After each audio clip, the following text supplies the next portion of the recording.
ગુજરાતી વાળા તો આવે છે. ગુજરાતીમાં એક જ છે હેતલભાઈ. ચલાવી જાય ઇન્દ્રભાઈ નથી કે લઈ ગયા બતાવી દો. ગુજરાતી કોઈ આવ્યું નથી. ના નથી આયા હજી. તમારે લેવાની ગુજરાતી સર, એમાં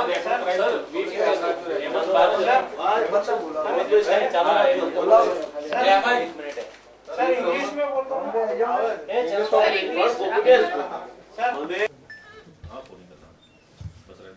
પ્રેમ બરાબર. comments that there should be some action initiated against the chief minister. Well, I think these are the comments which will go along with the report for further examination before the trial court, and therefore, like any other evidences or material, this is one more material that would be considered by the trial court, and I think it will be unfair and to an extent even not proper to comment on something which is sub judice. So going by the same logic, even the report giving a clean check to the government also will go through the process of law. Yes, it will. But then, even amicus curiae agreeing with it, that there was no negligence. See, the basic issue where it started, it started that these riots were with the connivance of the state government, and the state government became a bystander.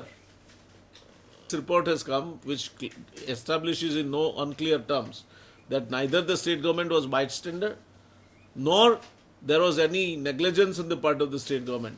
I think this could be a respite for any state government. No, but Congress has said that the amicus curiae report forms enough ground for owning up moral responsibility of the riots and the government should resign. Well, Congress is competent of seeing devil out of anything. And if these kind of allegations they are making, which are according to me absolutely wild and baseless, if the chief ministers were asked to resign, I think none of the Congress chief ministers would have continued to be in the office. So, matter which they also jolly well know is sub judice, which is being adjudicated, and this is only part of the adjudication process material.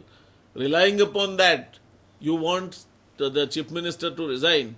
I think that might be the best part of their imagination, not necessarily that it has to be complied as far as the state is concerned. Do you expect amicus to give a clean check to CM? Well, I have not learned to hazard speculations.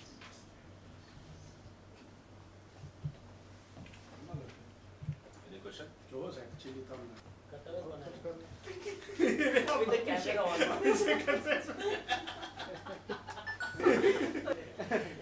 काय नहीं जाएगा. चाय पिलाने के बाद में क्या? अभी जो एसआईटी का फाइनल रिपोर्ट आया है उसने 2002 के दंगों के लिए राज्य सरकार ने कोताही बरती थी, वो आक्षेप का पूर्णतया खंडन किया है. हमें खुशी है कि वो अवलोकन के साथ एमाइकस क्यूरी ने भी अपनी सम्मति जताई है. जैसे हम जानते हैं, एसआईटी का ये रिपोर्ट लाखों डॉक्यूमेंट्स और ढेर सारे सबूतों को चकार तराशने के बाद आया है. उसने न सिर्फ जाकिया जाफरी की कंप्लेंट को तवज्जो दिया, बल्कि ये तपास के दौरान जो भी और कंप्लेंट्स मिली, तथ्य सामने आए, उनको भी इसमें शामिल किया गया है. मैं समझता हूं कि आजाद भारत के इतिहास में किसी भी दंगे के बाद अगर सबसे ज्यादा अभ्यास हुआ है या छानबीन हुई है और वो भी इस देश की सुप्रीम कोर्ट की सीधी निगरानी में हुई है, तो ये पहली बार है. एसआईटी ने सुप्रीम कोर्ट की निगरानी में काम किया, करीब 17 वॉल्यूम क्वार्टरली रिपोर्ट के तौर पे सबमिट किए और पूर्णतया ये कार्रवाई सुप्रीम कोर्ट के मार्गदर्शन के मुताबिक चली. इसने ये प्रस्थापित कर दिया है कि राज्य सरकार के सामने दंगों को प्रोत्साहित करने का, दंगाइयों को प्रोत्साहित करने का या दंगों के समय पे कोताही बरतने का जो आक्षेप तथाकथित एनजीओ या मानव अधिकारवादियों ने जो रखे हैं वो बेबुनियाद है। राज्य सरकार ने जो भी करना चाहिए था किया है, और उसका एक प्रमाण ये भी है कि इस देश में कहीं भी दंगा हुआ उसके बाद शायद सबसे ज्यादा टीयर गैस शेल्स गुजरात में छोड़े गए, सबसे ज्यादा फायरिंग और उसके वजह से हताहत भी गुजरात में हुई है। तो गुजरात सरकार के सामने गत 10 साल से जो एक जहरीला अपप्रचार चल रहा था, जिस तरह से मुद्दों को बारी बारी से उछालकर गुजरात और गुजरात सरकार के और माननीय मुख्यमंत्री जी के सामने आक्षेप किए जा रहे थे, वो आक्षेपों का आज खंडन हुआ है। और हम ये सिविक सोसाइटी को कहना चाहेंगे कि गुजरात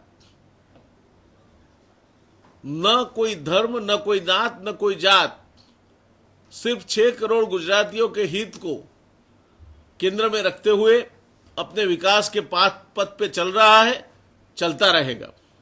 गुजरात ने ये रास्ते पे चलते हुए आज इस देश के विकास इंजन यानी कि ग्रोथ इंजन का विरोध पाया है।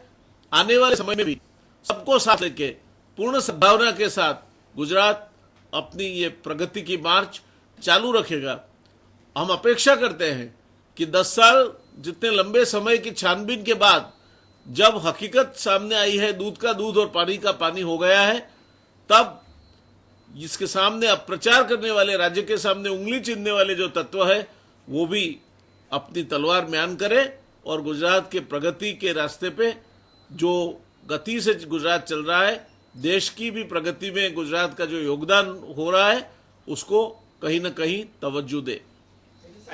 और उसी को लेकर विपक्ष जो है यहाँ पर कह रहा है कि मुख्यमंत्री इस्तीफा दें, तो उस पर क्या कहेंगे? देखिए, ये पूरा जो का अहवाल है, एमिकस क्यूरी के ऑब्जर्वेशंस है, ये कोई जजमेंट नहीं है।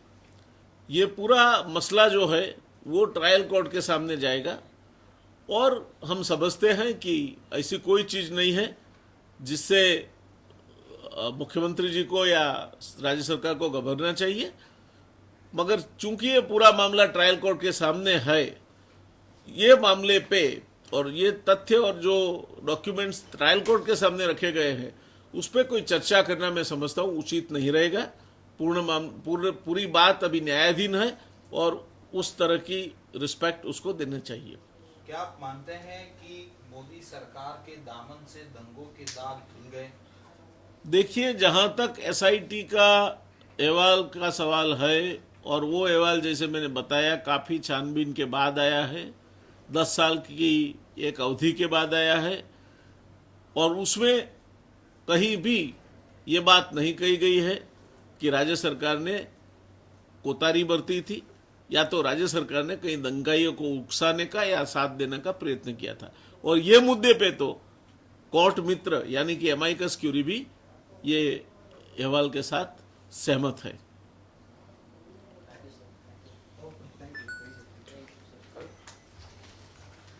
ત્રણ વાર આપી